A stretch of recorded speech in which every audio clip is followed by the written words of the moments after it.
I recently picked up a copy of one of my all-time favorite science fiction films on LaserDisc. Very happy to have this on that format. My absolute favorite Charlton Heston film, one which really needs no introduction or explanation, the original Planet of the Apes.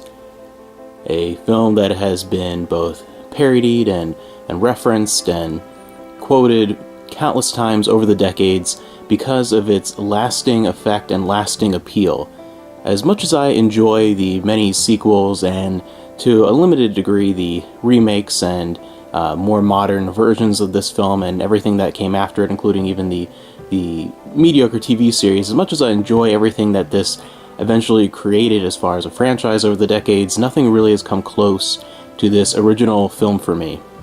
The best science fiction in film accomplishes two tasks. First, it sets out to be a lens through which we view humanity and frequently focuses on social issues that are prominent at the time, but the best science fiction, while viewing humanity through those current topical issues, views humanity on a larger scale and really looks at the nature of man and works on those two levels.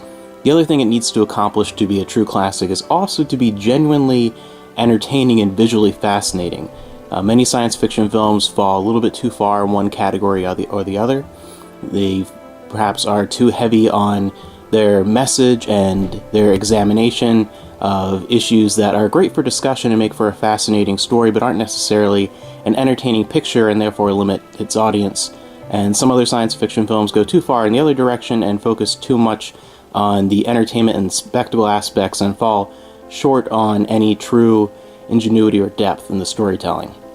The original Planet of the Apes is one of those few films that I've never really found fault with, because I feel like it accomplishes both those things equally well, and I think that is why it is such a lasting classic, because it's something that I think just about anyone can appreciate and enjoy, and those that really want to explore the depths of what it presents here as far as an exploration of human nature, it really provides a lot of great talking points to where it's a film you can just sit and have fun with on one level, or you can really take it beyond that and explore it well beyond just the 2 hours of watching the movie. And I feel that ability to reach an audience of any type or form really makes this film a timeless classic.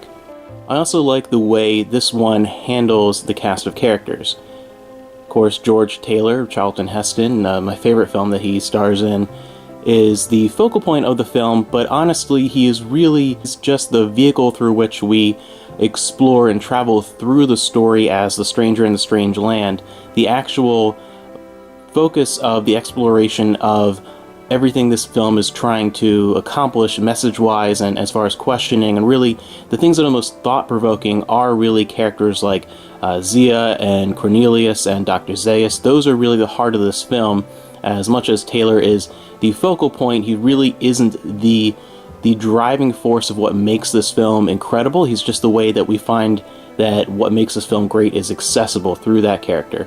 I've always loved the pacing. It's really not till about half an hour, a little over half an hour into the film, where we really start to see the apes and really get into the meat of the story. And I think it plays out very, very well because from the very beginning, while they're in space and we get a bit of narration and exploration of the inner workings of Taylor's character while Charlton Heston is aboard the ship recording a message, and we get the backstory of the mission that they're on and what they're trying to accomplish, it really sets everything up in an interesting, fascinating way that gives you a sense of curiosity and timelessness.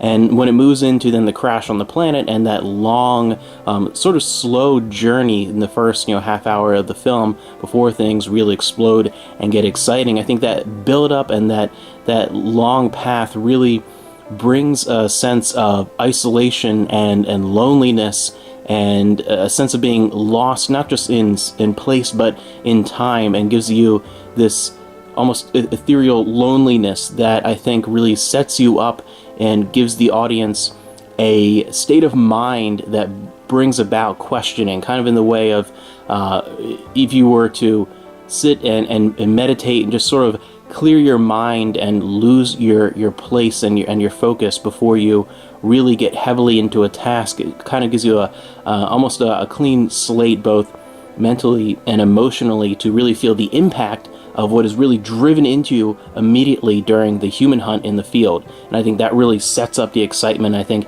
that long, slow longing that you get almost for adventure and for your curiosity to be satiated in that first half hour, what it really sets up makes everything that comes after it so much more impactful. And I think that a modern film would probably cut that and really lead more heavily into the action within a few minutes, and I think that would not propel a similar film to this, or if this was made, modernly, I don't think it would quite have the same effect without that sort of, I guess you could say, almost now older style of the slow beginning, really building up to the story that I think is missing from a lot of modern films. This does such a fantastic job.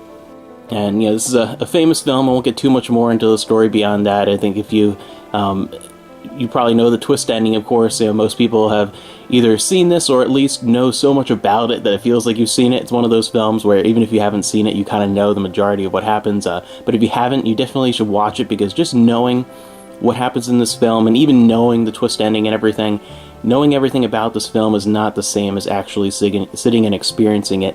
And I think it's a film that anyone who's never seen it should really, really check out. Absolutely love this, and I'm happy to have this on LaserDisc. Of course, the makeup effects are very well known and award-winning, and rightfully so, and should be appreciated. And I think there are other aspects of the film that aren't talked about quite as much as the story and the makeup.